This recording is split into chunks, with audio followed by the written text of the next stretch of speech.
Demak, bugungi yangi mavzumiz bu ikkinchi modulning birinchi mavzusi ekan. Bunda biz matrisa tushunchasi, ular ustida chiziqli amallarni bajarib o'tamiz. Xo'p, qisqacha mavzu rejasi bilan tanishtirib o'taman. Bular birinchisi matrisa tushunchasi, ikkinchisi matrisalarni qo'shish va uchinchisi matrisalarni songa ko'paytirishdir. Xo'p, avvalambor matrisa o'zi nima ekan? Matrisa deb biror tartibda joylashtirilgan sonlarning to'g'ri to'rtburchak ko'rinishidagi jadvaliga aytilar ekan. Xo'p, bu sonlarni biz shu matrisaning elementlari deb nomlashimiz mumkin ekan. Odatda matrisalar qavs yoki vertikal chiziqlar yordamida yoziladi. Xo'p, bizda bitta misol keltirib o'tdi bu yoqda 20 dan kichik barcha tub sonlar ikki xil ko'rinishda bergan ekan. Demak, birinchi ko'rinishi mana bu qavs ko'rinishda ekan va ikkinchi ko'rinishi mana bu vertikal ikkita chiziq ko'rinishda ekan. Biz buni 2 satr va 4 usundan iborat bo'lgan 2-4 o'lcham matrisa ham deyishimiz mumkin ekan. Xo'p, demak, mana bu yoqda mana ikkita satr bo'lgani uchun biz 2 satr dedik va 4 ustun bo'lgani uchun biz buni 4 ustundan iborat bo'lgan matrisa deb nomlashganmiz. Xo'p, umuman m-ta satr va n-ta ustunli to'rtburchakli matrisa m-ta satr va n-ta ustunli matrisa yoki m kara n o'lchamli matrisa deb ham atalar ekan. N kara n bu bizlarda kvadrat matrisa deyar ekan. Ya'niki bizlarda satrlar va ustunlar soni teng bo'lsa biz buni kvadrat matrisa ham deb yuritishimiz mumkin ekan. Misol uchun 2 o'lchamli mana bu matrisa ko'rsatilgan ekan. Demak, satrlar ham 2 ekan va ustunlar ham 2 ekan. Xo'p, matrisa ikkinchi tartib kvadrat matrisa bitta sondan tuzilgan matrisa esa birinchi tartibi kvadrat matrisa deb yuritilar ekan. Xo'p, bu yoqda mana 2 satr va 2 ustun bor ekan. Buni ham bizlar kvadrat matrisa ham deb yuritar ekanmiz. Va pastdagidan xuddi shunday. Demak, 3 satr va 3 ustun bo'lgani uchun ham biz buni kvadrat matrisa ham der ekanmiz. Xo'p, bu yoqda mana A ni bizlar 2 o'lchamli kvadrat matrisa dedik. B esa 3 o'lchamli yoki kubik matrisa ham deb atadik. Xo'p, matrisalarni qo'shish bu juda ham oson. Chunki bu yoqda A kara B matrisa yig'indisi deb elementlari A kara B matrisa mos elementlari yig'indisiga teng bo'lgan boshqa bir o'lchamli matrisa ham matrisaga aytilar ekan. Misol uchun bizlarda 1, 2, -5, 4 matrisa berilibdi va -1, -2, 5, -4 matrisalar berilibdi. Bizlarda savol quyidagicha. Demak, bularning yig'indisi nima ayting? Yig'indisi misol uchun biz hozir 1 ni -1 ga qo'shdik. Bunda bizda 0 chiqdi. Yoki 2 ni -2 ga qo'shdik. Bunda ham 0 chiqadi. -5 ni 5 ga qo'shdik. Bundan 0 chiqdi va 4 ni -4 ga qo'shdik. Bunda ham 0 chiqdi. Xo'p, barcha elementlar nollardan iborat bo'lgan matrisaga biz 0 matrisa deb yuritar ekanmiz. Ya'ni barcha elementlar 0 dan iborat. Xo'p, m kara n o'lchamli 0 matrisa bilan m kara n o'lchamli har qanday a matrisaning yig'indisi har doim a matrisaning o'ziga teng bo'lar ekan. Haqiqatan ham biror bir sonni 0 ga qo'shdik, nima-yu ayirdik, nima? Baribir uning natijasi bir xil boshlang'ich matrisaga teng bo'lar ekan. Xo'p, demak, -a matrisa haqida gapiradigan bo'lsak, -a nima? -a bu barcha elementlari bir-biriga qarama-qarshi bo'lgan matrisa deb yuritiladi. Xo'p, yoki a matrisaga -a vektor matrisani qo'ysak, bizda 0 vektor chiqsagina biz buni qarama-qarshi matrisa deb yuritar ekanmiz. Bir xil m kara n o'lchamli a, b va c matrisalar uchun quyidagi tasvir har doim o'rinlidir. Birinchisi o'rnalmashtirish va ikkinchisi guruhlash ekan. O'rnalmashtirish uni joy o'zgarsa ham uni qiymati o'zgarmaydi. Xo'p, keyingisi matrisalarni qo'shish amaliga nisbatan tezkor amal bu ayirish amalidir. Ya'ni biror bir matrisadan boshqa matrisani ayirganimizda ularning mos elementlari bir-biridan ayriladi. Misol tariqasida mana bu ushbu matrisalarni men keltirib o'tdim. Xo'p, birinchisi 3 dan 2 ni ayirdik, 1 chiqadi, 4 dan 1 ayirdik, 3 chiqadi va 5 dan 0 ayirdik, 5 chiqadi. Va pastdagi satrda 1 dan 3 ni ayirdik, -2 chiqdi. 2 dan 4 ayirdik, -2 chiqadi. 3 dan ham 5 ayirsak, -2 chiqar ekan. Xo'p. Matrisani sonini ko'paytirish xuddi boyagi matematik amallardan hisoblanar ekan bu ham. Biror bir matrisani bizlar alfa sonini ko'paytirsak, uning har bitta elementini aynan shu songa ko'paytirishimiz zarur ekan.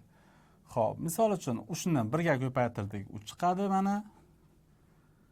Xo'p. Yoki 2 ni ko'paytirdik, mana bu yerda 6 chiqar ekan. 3 3 ga ko'paytirdik, 9 chiqdi va 3 4 ga ko'paytirdik, 12 chiqar ekan. Xo'p, e'tiborlar uchun rahmat. Keyingi darsda uchrashguncha xayr. Demak, bugungi yangi mavzumiz bu 2-modulning 2-mavzusi hisoblanadi. Mavzu nomi matrisalarni ko'paytirish va teskari matrisalarni topish. Xo'p, mavzu rejasi quyidagicha. Demak, birinchi biz matrisani ko'paytiramiz, matrisalarni darajaga oshiramiz va uchinchisi matrisani transformerlaymiz. Xo'p, birinchi matrisani ko'paytirish qanday amalga oshiriladi?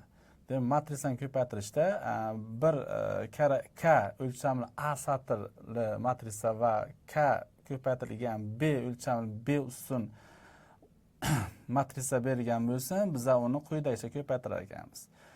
Xo'p, birinchi mos elementlar ko'paytirilib, ularning yig'indisi qo'shilar ekan. Ya'niki, mana bu yerda A 11 biz B 11 ga ko'paytirar ekanmiz va A12 ni B21 ga va 1K ni K1 ga ko'paytiramiz. Keling buni misolda ko'rib chiqamiz. Misol uchun bizda 2 -3 va 1 matrisasi va -4, 3 va 1 matrisasi berilgan bo'lsin. Bularning ko'paytmasi quyidagi aytilgan ekan. Xo'p, demak, birinchi 2 ni -4 ga ko'paytiramiz. Xo'p, 3 ni -3 ga ko'paytiramiz va 1 ni 1 ga ko'paytiramiz va oxirida biz hammasini qo'shib yakuniy javob olar ekanmiz. Xo'p, bu yerda A matrisa berilibdi 1, 2, 3 va B matrisa berilibdi 7, 3 va 9. A, B va B A matrisalarni qanday topamiz? Boyagidek, demak, biz birinchi 1 ni ko'paytiramiz 7 ga, 1 ni ko'paytiramiz 3 ga va 1 ni ko'paytiramiz 9 ga. Ko'rib turibsizlarki, bu yerda mana 3 ta element hosil bo'ldi. Demak, 1 ni 7 ga ko'paytirdik 7, 1 3 ga ko'paytirdik 3 va 1 9 ga ko'paytirdik 9 chiqdi. Va keyingi satrdan xuddi shu amalni takrorlaymiz. Ya'ni 2 ni 7 ga ko'paytiramiz, 2 ni 3 ga ko'paytiramiz va 2 ni 9 ga ko'paytiramiz.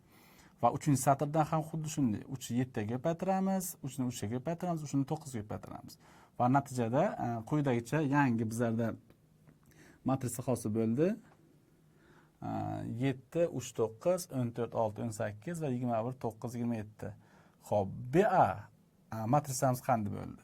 BA matrisamiz 7 ni 1 ga ko'paytirdik, 3 2 ga ko'paytirdik va 9 ni 3 ga ko'paytirdik. Va yakuniy javobda biz hammasini qo'shib 40 sonni hosil qildik. Demak, ikkita bir xil yoki biz buni kvadratik matrisa dedik, u quyidagicha ko'paytirilar ekan. Demak, birinchi 7 ni 1 ga ko'paytirdik, 2 ni endi minusga ko'paytirar ekanmiz, mos ravishda. Va keyin 7 ni minusga ko'paytirdik. Xo'p. Mana 7 ni minusga ko'paytirdik va 2 ni 7 ga ko'paytirdik. Keyingi satrda 3 ni 1 ga ko'paytirdik, 1 ni minusga ko'paytirdik va 3 ni minusga ko'paytirdik oxirgisida va 1 ni 7 ga ko'paytirdik. Va bularni alohida hisoblab quyidagi matrisani hosil qildik. Xo'p, 3 o'lchovli matrisa ham xuddi shunday ko'paytiriladi. va e'tibor beringki, oxirida bizda 2 ga 3 bo'lgan yangi matrisa hosil bo'ldi mana. Xuddi shu amalni bajarib o'tdik.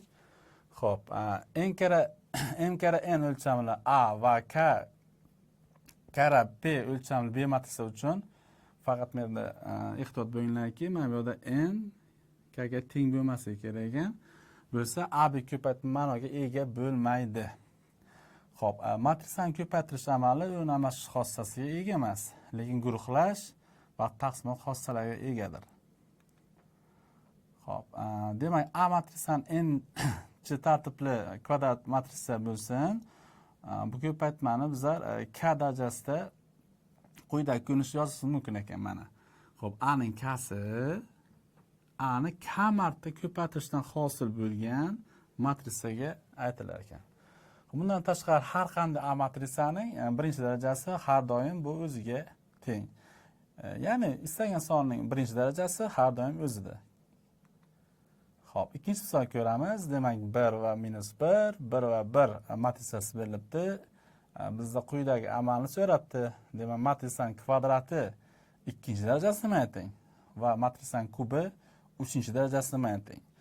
Buni ham ketma-ket boyagidek bajaramiz. 1 ni 1 ga ko'paytiramiz va 1 ni -1 ga ko'paytiramiz. Mana bu yerda qarasak, men minus qo'yib qo'ydim.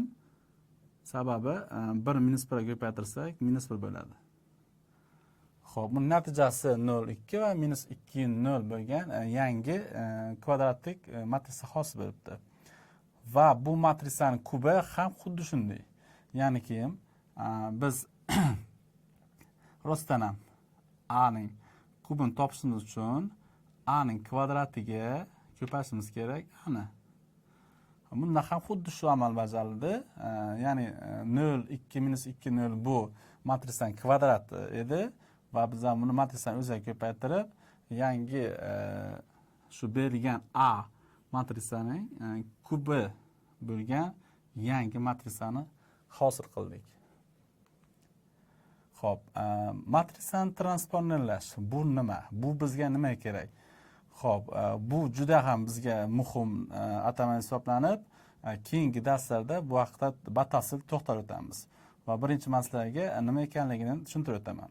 Xo'p, A matrisani transformlash deb uning satr va ustunlarini nomerlarini o'zgartirmay, satrlar va ustunlarining o'rnini almashtirib yozishga aytilar ekan.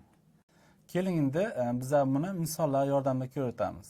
Xo'p, bizlarda A matrisa berilibdi 1, 4, 3 va -1, 5, 6. Biz bunda A matrisani transformerini quyidagicha yozar ekanmiz. Ya'ni satr ustunga tushar ekan, ustun satrga tushar ekan. 1, 4, 3 mana vertikal yozilibdi mana bu yerda. -1, 5, 6 ham xuddi shunday vertikal yozilibdi. Matrisani transformlash amalining quyidagi xossalari mavjud ekan. Ya'ni A matrisani 2 marta transformlasak, bu xuddi o'ziga teng bo'lgan, mana yangi matrisa hosil bo'lar ekan. Va ular yig'indisi biror bir songa ko'paytmasi va ikkita matrisaning ko'paytmasi. E'tiborlaringiz uchun rahmat. Keyingi darslarda uchrashguncha